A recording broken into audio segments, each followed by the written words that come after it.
আমি আপনাদের সামনে আজকে একটি খুব সহজ রান্নার রেসিপি নিয়ে চলে এসেছি। সম্পূর্ণ নিরামিষ রান্নার রেসিপি। তো দেখুন আমি কিভাবে রান্নাটি করছি। এই রান্নাটির মূল উপকরণ হচ্ছে পনির।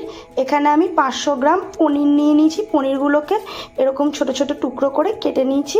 আপনারা চাইলে আপনাদের যেরকম পছন্দ সেরকম টুকরো করে কেটে নিতে পারেন। এখানে আমি আগে থেকে কাজু, মগজদানা আর পোস্ত ভিজিয়ে রেখেছি। এখানে আমি কাজু বাদাম নিয়েছি 10 থেকে 12 পিস, মগজদানা নিয়েছি 2 টিস্পুন, আর আমি যে পোস্তটা ইউজ করেছি পোস্তটা নিয়েছি 2 টেবিল স্পুন। এখানে আমি ফ্রাইং প্যান নিয়ে নিয়েছি। ফ্রাইং প্যানে আমি সাদা তেল ঢেলে দিচ্ছি। এখানে আমি কিন্তু পনিরটা ভাজার মতো তেল দিয়েছি। এখানে তেল গরম হয়ে গেছে, একে একে আমি পনিরগুলো ছেড়ে দিচ্ছি। এখানে সব পনির আমি একসাথে দিয়ে দেবো না, অল্প অল্প করে ব্যাচ ওয়াইজ ভেজে নেব। পনির কিন্তু খুব ভাজবো না, হালকা লালচে করে ভেজে নেব। এই যে পনিরগুলো ভেজে আমি একটি পাত্রে আগে থেকে জল দিয়ে নুন দিয়ে রেখেছিলাম। তার মধ্যে জলটা গরম না, নর্মাল রুম টেম্পারেচারে রাখা জল দেবেন। সেই জলের মধ্যে ভাজা পনিরগুলো আমি দিয়ে রাখলাম। এবার এখানে আমি একে একে বাকি পনিরগুলো ভেজে নিচ্ছি সেমভাবে।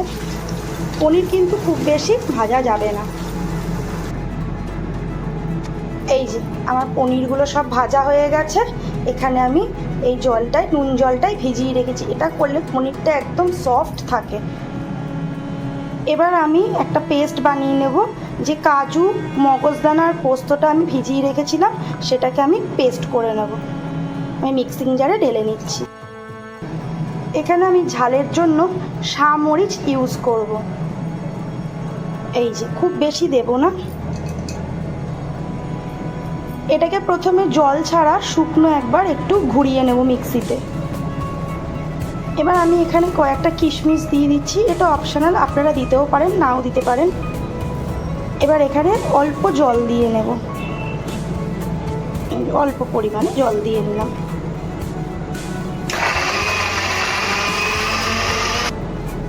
এই যে এরকম একটা স্মুথ পেস্ট আমি বানিয়ে নিয়েছি। আমি পনিরটা জল থেকে ছেঁকে তুলে রেখেছি, কিন্তু এই জলটা ফেলবো না, এটা আমাদের রান্নার কাজে লাগবে।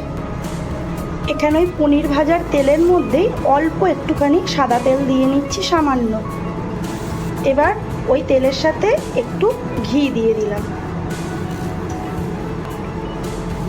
এখানে তেল আর ঘিটা গরম হয়ে এসছে। ঘিটা অপশনাল, আপনারা নাও দিতে পারেন। এখানে আমি ফোড়ন দিয়ে নিচ্ছি। এখানে আমি ফোড়নে দিয়েছি একটি বড় এলাচ, 2টো সবুজ এলাচ আর দারচিনি আর লবঙ্গ। এলাচগুলো ফাটিয়ে দেবেন, না হলে কিন্তু খুব গায়ে ছিটে আসবে। এবার অল্প পরিমাণে চিনি দিয়ে দিচ্ছি। ফোড়নটা ভাজা হয়ে এলে এখানে পেস্ট করে রাখা মশলাটা দিয়ে দেব। খুব আস্তে আস্তে দেবেন, নাহলে কিন্তু গায়ে ছিটে আসবে। গ্যাসটাকে একদম কমিয়ে দেবেন। এটা কিন্তু গ্যাসটাকে একদম কমিয়ে রেখে নাড়বেন, নাহলে কিন্তু তলায় লেগে যাবে। লো টু মিডিয়ামে রাখবেন ফ্লেমটা। এই যে দেখুন মশলা থেকে তেল ছেড়ে এসছে এবং মশলাটি কিন্তু ফ্রাইং প্যানের গায়ে আর লেগে যাচ্ছে না, একদম উঠে আসছে। তো এখানে আমি পরিমাণ মতো জল দিয়ে দেবো, কারণ মশলাটা পুরো কষা হয়ে গেছে। এই যে এখানে আমি জল দিয়ে দিচ্ছি।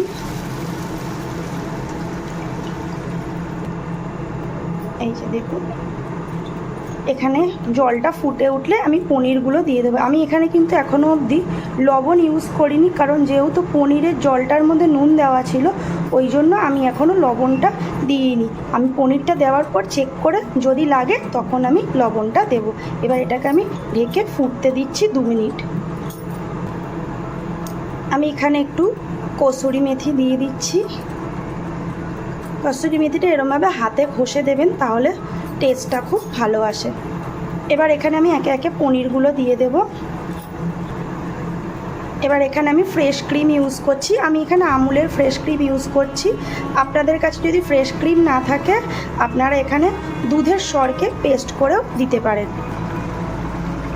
এখানে নুন লাগছে না, আমি চেক করে নিয়েছি। তো এখানে আমি অল্প করে একটু চিনি দিয়ে দিচ্ছি মিষ্টির জন্য।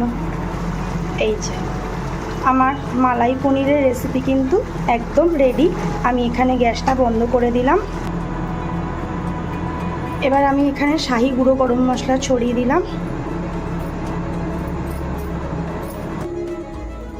এবার আমি এখানে এটাকে স্ট্যান্ডিং টাইমে ঢেকে রাখবো 2 মিনিটের জন্য। 2 মিনিট হয়ে গেছে। এবার আমি এটাকে সার্ভ করে দেব।